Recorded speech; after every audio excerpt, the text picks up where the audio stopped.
Welcome back into the GSMC Sports Podcast. We're headed into our final segment of the day, and I wanted to sort of look at the teams that are currently down 0-1 and talk about who has the best chance to come back, because as much as it is fun to fire off all of these big-time takes now that we finally have some postseason under our grip here, it is also a thing year and year again. We find that overreacting to game one can be a fatal flaw. So I wanted to look around these series here as things stand. We're talking about a pool of teams in the Magic, Suns, 76ers, Lakers, Heat, Mavericks, Pacers, and Pelicans for who can potentially come back here.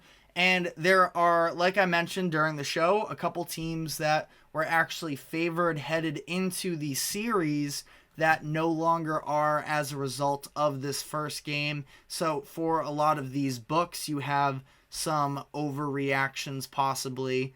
I think that the most drastic change was from the Pacers, who went from being favored to now they are plus 190 in a game that it's likely only going to get more difficult for them with Giannis potentially returning from injury. But at the same time, I think that there are a lot of flaws with the Bucks even when Giannis is actually on the court. So I think that if you were heavy in the Pacers camp headed into this series, now again, I thought that there was a lot of bad that we watched when they faced off on Sunday. The fact that Tyrese Halliburton wasn't able to sort of make himself a mismatch against a Bucks team that point of attack on the perimeter don't really have the level of defenders that should limit a player with the stature and reputation of Tyrese Halliburton to just 9 points. Again, the defense I didn't think was great in this one either, and it's only going to get more difficult if Giannis is going to be a part of that Bucks team. But, you know, I was pretty wishy-washy on how this series was going to go anyways headed into it. And I don't even remember which team I officially picked in my predictions last week, because I feel like it is definitely a toss-up. And this is sort of an instance where the Pacers, it felt like, almost needed to be humbled a little bit, and they try and, you know, bounce back from here. Now, I would probably assume that the Bucks are going to win this one because of the fact that I think it's just a year too early for the Pacers, and you know, they're still developing the chemistry necessarily between Halliburton and Siakam, even though Siakam seems fully comfortable in doing whatever he's currently doing. But I do feel like, again, that is a team that definitely could have potential to come back. The Suns versus Timberwolves series is a very interesting one for me as well. Another situation where the lower seeded team was favored. In large part, I think it was because maybe the experience and the fact that the experience factor and the regular season results. Now, I don't feel as good about this one, and I have at times said that, you know, even when I liked Phoenix a lot and it wasn't hurting them necessarily, I did feel like the offensive approach that they have when it comes to being very ISO heavy, not having the traditional point guard, was going to catch up to them when they face a postseason defense that is going to be really keying in on their tendencies and such. And Minnesota is the absolute right type of defense to actually do so. So I would have to lean with the Timberwolves in this one. I believe that's what I said last week, and I'm sort of sticking to that. But the Suns are an interesting case based off of the fact that they do have some... again, the experience difference is massive, and when you have the type of shooters like Kevin Durant and like Devin Booker in terms of just creating offense, I do feel like it would be gettable for them to some degree, but I'm going to have to lean with the Timberwolves in this one as well.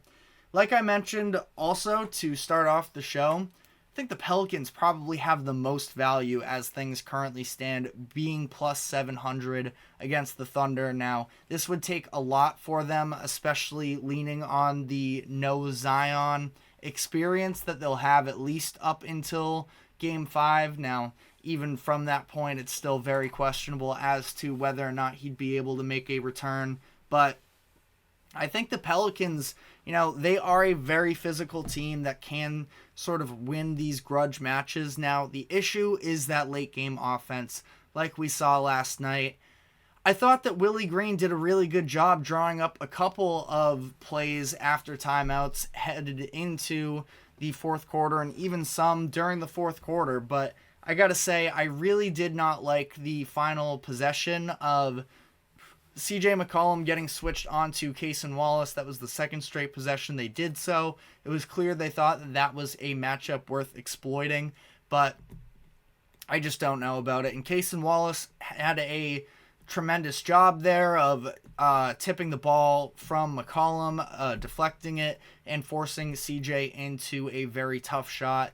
So I don't know necessarily what the other options would have been, though, to be said with them, where Brandon Ingram was being smothered by Lou Dort all game. He wasn't feeling it himself, and this is where I do feel like the absence of Zion does really hurt them. And even just the extra attention that he gets on the interior could open up maybe some of these reliable shooters on the outside as well. But I think the Pelicans do have, again, some value at that being down 0-1 hole as things currently stand. But other than that, I don't know. I do feel like the right teams kind of won in a lot of these instances. Now, also, every team that won played at home. Playoffs typically go, the series doesn't start until the road team wins. So we'll specifically see in these next set of games whether or not there is a chance. I feel like the Mavericks are another example of this situation where, they can definitely, they're being counted out big time right now, and I would definitely have concerns in the long term with them. If they're having this much trouble with Ivica Zubac, when it gets to the Nuggets a couple rounds down the road, I believe they would face off. No, it would be in the conference finals, but I don't know how in the world they would be able to guard him. Now, granted, everybody is asking that question of how do you guard Nikola Jokic, so that's not necessarily a specific Mavericks problem. But in terms of beating the Clippers, this was a terrible game from Luka Doncic. Really, it was only Kyrie that got himself going, specifically in that third quarter. But at that point, there was just way too much ground to make up. It seemed like every time they did sort of start to have a little bit of life, Paul George, who had maybe not the most outstanding game ever, but he did hit a handful of very impactful shots for them down this game. And I just feel like with the Mavericks here, especially if Kawhi doesn't play in the next game, I think that we could very easily see a Luka bounce back game.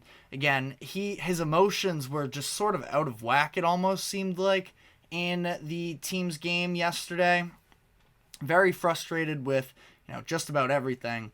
But I feel like he can sort of, settle himself back in. I do think that he has a mismatch on the perimeter. That being said, I thought that the defense the Clippers were running in this game was incredibly impressive, where I wasn't even 100% sure what they were running. I was watching James Harden off ball a lot to see what he was doing in particular, because as we know, he can get a little bit stagnant and not really be locked in on the defensive side of the ball. But it was this way where the Clippers were extremely willing to give up outside looks to Maxi Kleber was one of the big ones, but a lot of these, other swingmen positions where it was Derek Jones as well, they were willing to give up room to him, a little bit to Exum as well.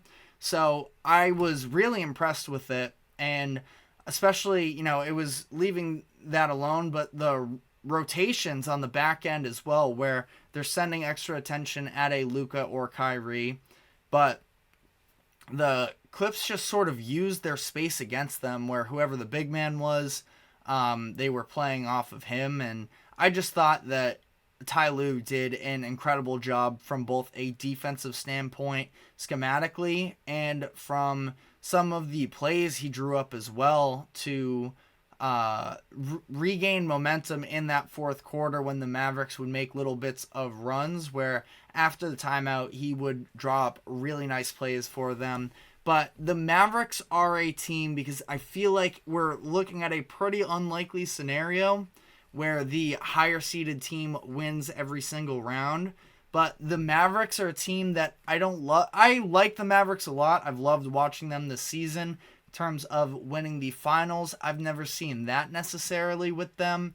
But I could definitely see them making a run to potentially take down the Clippers here, especially while they're still figuring out their Kawhi Leonard situation. And it would be very interesting to me, I just think, to see in general how Luka and Kyrie respond to this, where they've been feeling themselves a lot during the final stretch of the season with how great they were playing. Now, reality kicking in a little bit, especially where I think that they were so used to the slower paced regular season for a lot of this, where they could just get into their action. Clippers, especially in the half court, are going to throw different looks at them. They're going to try and push the pace on the other side. So I think it's going to be a great series in general.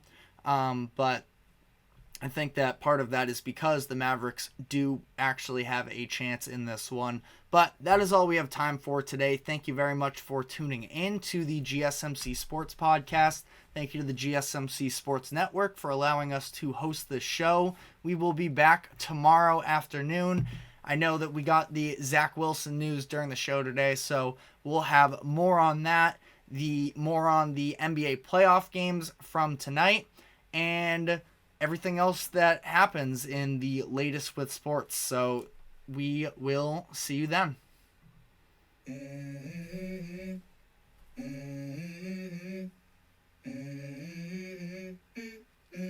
Let's go. I wake up to a little bit of drool on my pillow, feel like it's gonna be a bad day. Yeah, I'm tired of shit, and the coffee ain't hit yet. Damn, ain't that great. I don't wanna go to